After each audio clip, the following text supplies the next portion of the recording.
Hello दोस्तों, नमस्कार। आज हम लोग बात करने वाले हैं म्यूजिक की थ्योरी पे बीपीएससी शिक्षक परीक्षा के हिसाब से।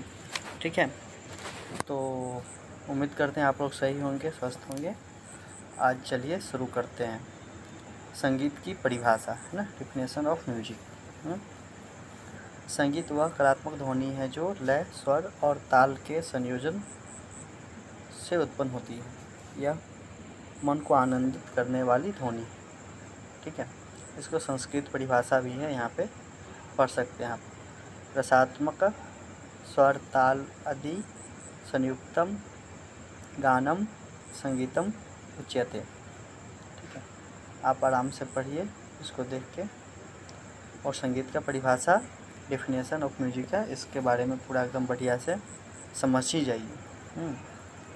जो मतलब लय, स्वर और ताल के संयोजन से उत्पन्न होती है। यह मन को आनंदित करने वाली ध्वनि है। ठीक है, अब दूसरा सवाल हम लोग देखते हैं। प्रश्न इस प्रकार है। राग यमन का परिचय। ठीक है, ठाट कल्याण है इसका। जाति साडव संपूर्ण नहीं, संपूर्ण होना चाहिए यहाँ पे। ठीक है, तो देख लीजिएगा यहाँ पे एक बार। वादी ग संवादिनी। ठीक है, इसका प्रयोग मुख्यतः रात्रि के प्रथम पहर में, शाम के टाइम में होता है। ठीक है, विशेषता इसमें यह है कि तीव्र म का प्रयोग, यही इसकी पहचान है। ठीक है, कल्याण यमन, ये ठाठ भी है मुख्यतः 10 ठाठ में एक ठाठ ये भी है। और इसके साथ है तीसरा वाद्य विज्ञान। ठीक है, इंस्ट्रूमेंटोलॉजी। ठीक है, इसके बारे में जान लीजिए। ठीक है, ये 4 है। ठीक है, तत्वाद, ठीक है, और सुशीरवाद, अनवरतवाद, घनवाद। ठीक है, तत्ववाद में आता है सितार, वीणा, सारंगी। सुशीरवाद में आता है बांसुरी, शंख, शहनाई।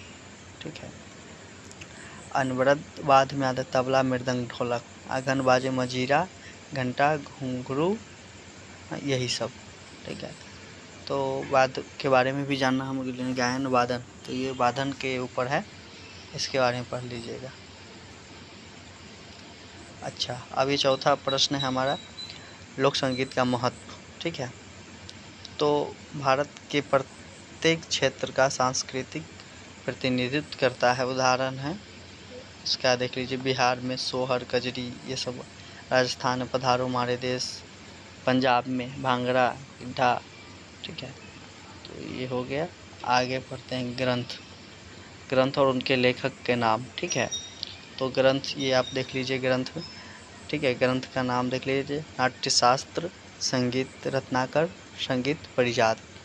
नाट्यशास्त्र का जो लेखक हैं आप देख सकते हैं, भरत मुनि है जी हैं।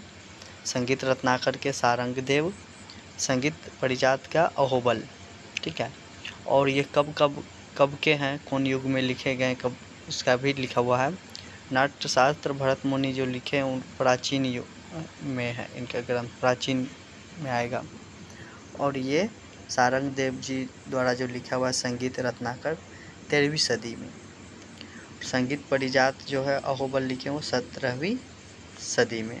ठीक है, तो ये ग्रंथ के बारे में है, ये भी बहुत ज़रूरी इम्पोर्टेंट है हम लोग के लिए। ठीक है, और आगे हम अगले वीडियो में इसी पे चर्चा करेंगे और बढ़िया से। अभी तक के लिए इतना ही।